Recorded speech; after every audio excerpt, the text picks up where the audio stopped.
Do not forget, you can support the channel with a like, and you can also subscribe to be aware of the latest published videos. Thank you. We hope that here you can find the latest news, ideas, and discoveries from the scientific world. Police arrest Florida man for 1984 murder after 40 years on the run. Following a tip, a fugitive task force arrested Donald Santini last week in San Diego County, California, for the 1984 murder of Cynthia Ruth Wood. The U.S. Marshals Fugitive Task Force arrested 65-year-old Florida man Donald Santini on Wednesday for the 1984 murder of 33-year-old Cynthia Ruth Wood.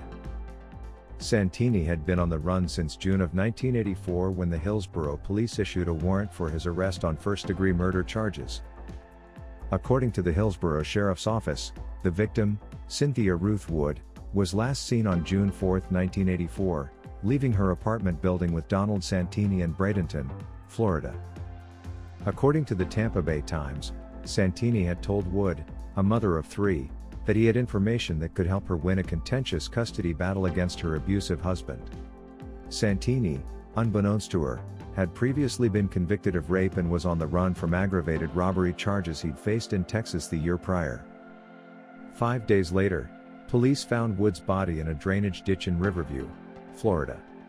An autopsy determined her cause of death to be strangulation. Police also collected fingerprints from Wood's body and matched them to Santini, prompting them to issue an arrest warrant. However, police could not locate the suspect as he had already fled the area. For decades, the Hillsborough County Sheriff's Office issued statements detailing Santini's many aliases, which included Charles Michael Stevens, Donald Chapman, and John Trimbalin. Police initially believed that Santini most likely fled to Texas under one of these aliases. He was finally located and arrested in California. Unfortunately, the Hillsborough Sheriff's Office declined to comment on how the identification and arrest of Santini unfolded for the sake of preserving the investigation's integrity. As of today, the Sheriff's Office has only stated that a tip to the Florida/Caribbean Regional Fugitive Task Force led to Santini's location. For now, information regarding what evidence police have against Santini besides fingerprints is only up to speculation. According to an ABC Action News interview with Florida Gulf Coast University forensics professor David Thomas, it is likely that Santini left a treasure trove of forensic evidence at the scene. There's this thing called Locar's exchange, meaning that what is on me usually is left at that crime scene.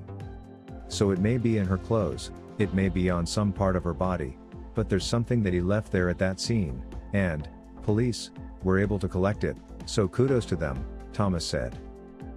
Following Santini's arrest, the Hillsborough Sheriff's Office released a statement, as reported by ABC Action News. "We are aware of this arrest and have sent detectives to interview Santini, while we await extradition.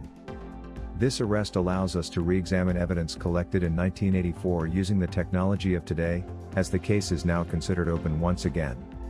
While that process is underway, we want to protect the integrity of the investigation and cannot release any further details."